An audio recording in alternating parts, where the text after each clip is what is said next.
किसी नागरिक का कोई भी जाति का आधार नहीं होता। अगर आज एक मंत्रालय कर्मचारी होता और नहीं होता तो भी आज जितने भी दस्तावेज कायम में बनाए जा रहे हैं, जो उसके जीवन का आधार है, जो उनके लगातार काम किए जा रहे हैं, वो जीवन जी रहे हैं, वो कभी नहीं बनते। आज सरकार भी एक सर्कुलर या नियम बनाती है तो वो एक बाबुओं पे निर्भर रहती है। तो मैं इन भाई साहब की बात को काटते हुए, और जो ये लोग कहते हैं कि मंत्रालय कर्मचारी छोटे बाबू होते हैं, छोटे कर्मचारी होते हैं, उनको चेताना चाहूंगा कि ये ना समझो कि छोटे हैं, ये ना समझो कि छोटे हैं, हमेशा प्यार देंगे हम, तुम्हारी छातियां नरसिंह बनकर फाड़ देंगे हम। ये ना समझो कि छोटे हैं, ये ना समझो कि छोटे हैं, हमेशा प्यार देंगे हम, तुम्हारी छातियां नरसिंह बनकर फाड़ देंगे हम। तुम्हारे बाद मरने के तुम्हें दफनाया जाता है, अगर टकराओगे हमसे तो जिंदा कर देंगे, अगर टकराओगे हमसे तो जिंदा कर देंगे हम। पिछले 55 दिन से मंत्रालय कर्मचारी महापड़ाव धरना प्रदर्शन बैठे हुए हैं।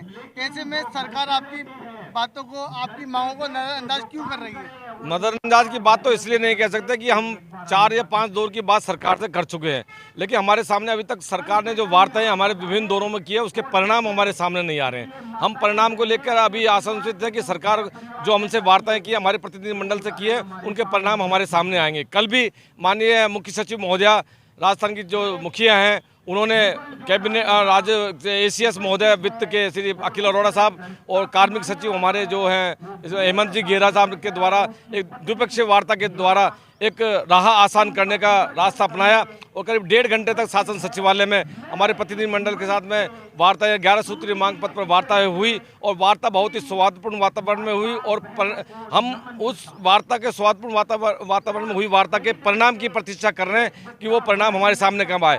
सरकार से हम मांग करते हैं कि जो भी कल सरकार के उच्च स्तरीय हाई पावर कमेटी की जो वार्ता हमारे मंत्रालय कर्मचारी संगठन के साथ हुई है, उसके सरकार मिनट्स या परिणाम या लिखित में आदेश जारी करके और हमें अवगत कराएं कि हम आपकी किन मांगों को मानने के लिए तैयार हैं और कौन सी मांगे जो माननीय मुख्यमंत्री महोदय के समक्ष छोड़ने से। इसका हम अभी तक इंतजार कर रहे हैं। संभवतः शाम तक मुख्यमंत्री जी जयपुर पहुँच रहे हैं, उस पर चर्चा होगी। चर्चा होने के बाद में उस पर हो सकता है मुख्यमंत्री जी उस पर स्वयं निर्णय करें या हमारे प्रतिनिधिमंडल को अपने निवास स्थान पर बुलाकर हमसे चर्चा करें।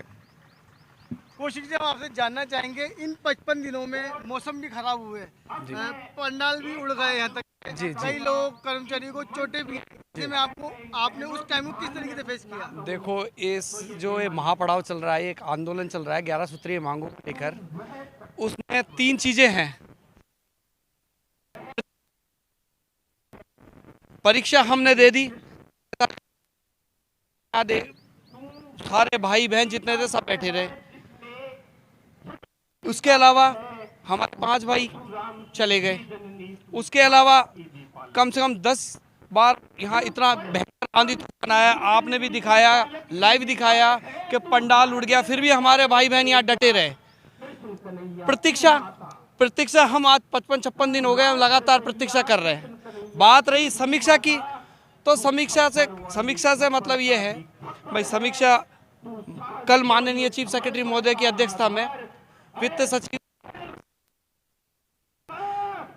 प्रमुख शासन सचिव डीओपी हेमंत गेरा साहब, ये हमारे जो 11 सूत्रीय मांगों पे है, इनकी समीक्षा की जा रही है। लेकिन शीघ्र हम तो यही आशा कर रहे हैं कि माननीय मुख्यमंत्री जी महोदय इस समीक्षा का शीघ्र निस्तारण करें और जो भी हमारी वाजिब मांगे हैं, भाई वित्त संबंधित है, हमारे पद संबंधित है, हमारे राजस्व से संबंधित है, पंचायती राज से संबंधित है, शिक्षा से संबंधित है, जितनी भी मांगे हैं जो मुख्यमंत्री साहब को लगती है भाई उचित है, हमारी नज़र में तो सारी उचित है, लेकिन मुख्यमंत्री साहब को ये लगती है कि भाई हाँ, मैं वर्तमान में केवल यही मांग पूरी कर सकता हूं, तो उसका शीघ्र निस्तारण किया जाए। क्योंकि प्रतीक्षा भी हो गई, परीक्षा भी हो गई और समीक्षा भी हो गई, तीनों चीज़ हो गई। अब तो केवल ऑर्डर का इंतजार है। हमारी जानकारी के मुताबिक आपके कई कर्मचारी अनशन पे भी बैठे हैं जी। ऐसे में उनका अनशन कितने दिन तक चलेगा अगर सरकार आपकी मांगे नहीं मानती है तो? पहले 5 कर्मचारी थे, 11 कर्मचारी अनशन पे बैठे थे। उनका माननीय मंत्री महोदय महेश जी जोशी साहब ने 3 दिवस के अंदर शीघ्र जो भी उचित निस्तारण था वो अनशन तुड़वाया। हमने बहुत प्रतीक्षा करी, फिर कल पूरे महासंघ ने ये डिसाइडेशन किया कि भाई कर्मचारियों को वापस अनशन पे बिठाया जाए। तो आज हमारे 15 भाई अनशन पे हैं, जिनके नाम आपको प्रेस नोट में भिजवा दिए जाएंगे महासंघ द्वारा। और मुझे आशा है कि इनका आमरण अनशन ज़्यादा चलेगा नहीं और शीघ्र ही राज्य सरकार द्वारा इनके निस्तारण के संबंधित आदेश प्रकाशित किए जाएंगे।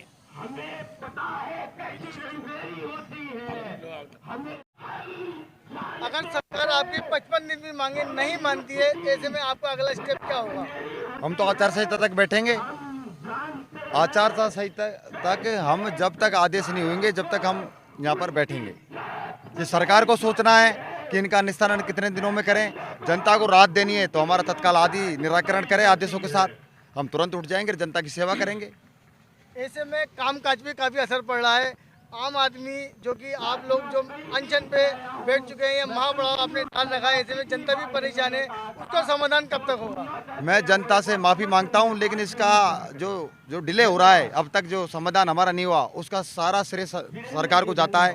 सरकार आज ही हमारा निराकरण कर दे तो हमें कोई मज़ा थोड़ी आ रहा है। आज हम भी घर बार छोड़ के पड़े हैं। यहाँ पर सारे लोग पूरे राजस्थान कोने कोने से, गांव-गांव, ढाणी-ढाणी से हम तो ये चाहते हैं माननीय मुख्यमंत्री जी जल्दी हमारे बाबुओं का निराकरण कर दो और हम जनता के बीच में जाएं और उनका जल्दी से जल्दी आपकी योजनाओं का समाधान करें। इसी आशा और विश्वास के साथ मुख्यमंत्री से आशान्वित है कि जल्दी हमारा निराकरण करेंगे। 55 दिन हो गए आपके महापड़ाव को, ऐसे में आपके कर्मचारी अनशन पे भी बैठे, आप लोगों ने आंधी तूफान बरसात का भी सामना किया, लेकिन सरकार अभी तक आपकी मांगे नहीं मान रही है। ऐसे में आप क्या कहना चाहेंगे? सर ऐसा है जैसा आप कह रहे हैं, सबको विदित है कि 55 दिन हो गए इस महाआंदोलन को।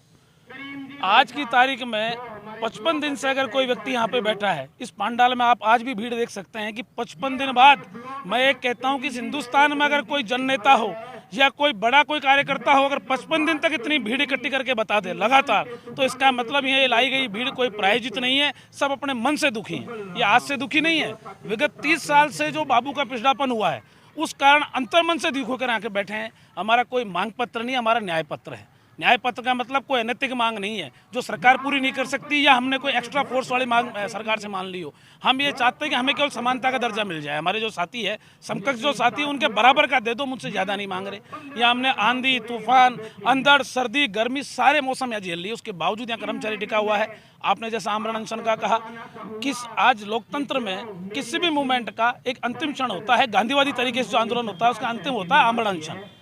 जो और तरीके से होते हैं उनके अलग तरीके, लेकिन गांधीवादी मूवमेंट का अंतिम क्षण है आमरण अनशन। और आमरण अनशन का मतलब है कि हम अंतिम पड़ाव में पहुंच चुके। सरकार अगर हमारी बातें मान लेती है बहुत बढ़िया, स्वागत है, लेकिन अगर इन आमरण अनशन करने वाले साथियों के साथ सरकार और इन बाबुओं के साथ सरकार दुर्भावना करना चाहती है तो इन सब की जो भी इनके हालात होंगे, इनकी तबीयत खराब होगी, उसके लिए सरकार जिम्मेदार होगी। तो हमारा तो सरकार से ही निवेदन ये है कि सरकार इन हमारी न्यायोचित मांगों पर ध्यान दे। ये जो बाबू पूरे राजस्थान से समेट कर यहाँ पे बैठा हुआ है, 33 जिलों से, यहाँ एक जिले का प्रतिनिधित्व नहीं है, बाबुओं का सबसे बड़ा संगठन यहाँ इनको लेके बैठा है, तो त्वरित गति से इन मांगों को पूर्ति कर दे।